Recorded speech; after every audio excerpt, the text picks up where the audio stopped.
राधे राधे दोस्तों। आज आप लोगों से बहुत महत्वपूर्ण विषय पे चर्चा करने आई हूँ। जैसे कि आप लोगों ने सुना ही है कोलकाता रेप मर्डर केस के बारे में। तो ऐसे कितने केस है, मतलब कोलकाता मर्डर केस और निर्भया केस और भी ना जाने कितने ऐसे केस हैं जिनके बारे में तो हमें जानकारी ही नहीं है। और कितने तो माँ बाप ऐसे हैं कि इज्जत के कारण इन केसों को मतलब दबा लेते हैं, एफआईआर नहीं करते इनके ऊपर। लेकिन क्यों ऐसा, क्यों मैं कहती हूँ, क्योंकि गलत काम तो वो कर जाते हैं और शर्मिंदा लड़कियों को होना पड़ता है। ऐसा क्यों? लड़की की तो कोई गलती भी नहीं होती है, उसके बाद भी उसे इतनी ज़्यादा प्रोसेस से और बाद में क्या होती है, उसकी हत्या कर दी जाती है। और तो और हमारे कानून में ऐसा कुछ प्रावधान भी नहीं है कि उन लड़कियों को कुछ न्याय दिया जाए, उनके घर परिवार वालों को कुछ न्याय दिया जाए। क्या गलती है? क्या एक बेटा होना क्या बहुत गर्व की बात है? अगर बेटा आगे जाके ऐसा काम करता है तो धिक्कार है ऐसे बेटों पे, धिक्कार है ऐसी औलाद पे जो अपनी मतलब दूसरों की बेटी को, बहन को अपनी माँ बेटी नहीं समझ पाए। क्या बेटी होना एक अपराध है? क्या वो लड़की एक लड़की थी, ये उसका अपराध थे? क्या गलती की थी उसने जो उसको इतनी बड़ी सज़ा मिली? मैं सरकार से पूछना चाहती हूँ, क्या आपके कानून में ऐसा कोई प्रावधान नहीं बना है कि इन गुंडों को, दरिंदों को, जानवरों को बिल्कुल भी खौफ नहीं रहा है? चलती फिरती लड़कियों को उठा लेते हैं, उनकी निर्दयी हत्या कर दी जाती है। क्या आपसे बढ़कर हो गए हैं ये जानवर जो घर में खुलेआम घूम रहे हैं? हम लड़कियाँ अपने घर में भी महफूज नहीं हैं, हमारे घर में महफूज नहीं है, हमारे परिवार में महफूज नहीं है, हमारे देश में महफूज नहीं है। जब हम हमारे देश में ही महफूज नहीं होंगे तो हम कहाँ जाएं महफूज होने के लिए?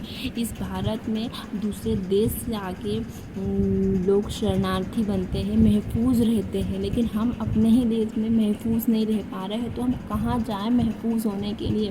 क्या इन शहरों में सिर्फ दरिंदे ही भरे हैं? क्या उस लड़की को बचाने के लिए एक आदमी नहीं आ पाया आगे? क्या क्या जुर्म क्या होता है, क्या गलती क्या होती है कि ये दरिंदे इतने खुलेआम घूमते हैं, इन्हें किसी का खौफ नहीं है? क्या सरकार हमारे हाथ पे हाथ धरे बैठे रहेंगी? मैं आज लोगों से पूछना चाहती हूँ, क्या लड़की होना इतना बड़ा गुनाह है? मेरी भी एक लड़की है। मैं जब ऐसे केसेस सुनती हूँ, ऐसी घटनाएं सुनती हूँ, मतलब ये जानवर छोटी छोटी बच्चियों को बच्ची नहीं समझ रहे हैं। 5 साल, 6 साल, 2 साल ये उम्र नहीं होती है, ये खेलने कूदने की उम्र होती है। और इतनी छोटी उम्र में उन्हें तो समझ में भी नहीं आता कि उनके साथ हुआ क्या है, और इतनी बड़ी सज़ा दी जाती है। उन छोटी छोटी मासूम बच्चियों का क्या दोष होता है इसमें? क्या उन्हें बच्चों में, बच्चियाँ में फ़र्क समझ में नहीं आता?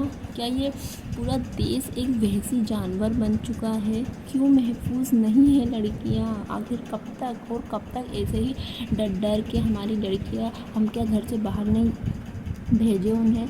मतलब हम ये नारा तो लगाते हैं कि बेटी पढ़ाओ बेटी बचाओ, बेटी पढ़ तो रही है लेकिन बेटी बच नहीं रही है। और अगर इसी तरीके से इस देश में यही हालात रहे हैं तो आगे जाके इस देश का क्या होगा? ये मामला कम नहीं होते हैं और जितने सुनने को मिलते हैं और बढ़ के सुनने को मिलते हैं। कमी तो इसमें कभी हमने देखी ही नहीं है कि इसमें इन मामलों में कभी कमी हुई होंगी। कितने केसेस तो दबा दिए जाते हैं, कभी किसी के दबाव में, कभी माँ बाप अपनी शर्मिंदगी के कारण, इज्जत के कारण केसों को दबा दिए जाते हैं। लेकिन क्या गलती होती है उन लड़कियों की? जुर्म वहशी करते हैं, सज़ा हमारी लड़कियों को मिलती है। ऐसा क्यों? क्यों ऐसा? सरकार क्यों क्यों कोई प्रावधान क्यों नहीं निकालती सरकार, ताकि इन वहशियों को उसका खौफ हो? या तो आप ये कह दीजिए कि हर लड़की के हाथ में तमंचा दीजिए एक, ताकि वो खुलेआम लेके घूम सके। हर लड़की को आप इजाज़त दीजिए कि वो एक तमंचा हाथ में लेके घूमे, कि कोई भी लड़का उसको हाथ लगाने के बारे में 2 बार सोचेगा, 10 बार सोचेगा कि मैं इसे हाथ लगाऊं कि नहीं हाथ लगाऊं। आप ये प्रावधान क्यों नहीं करते कि हर लड़की को एक तमंचा दे?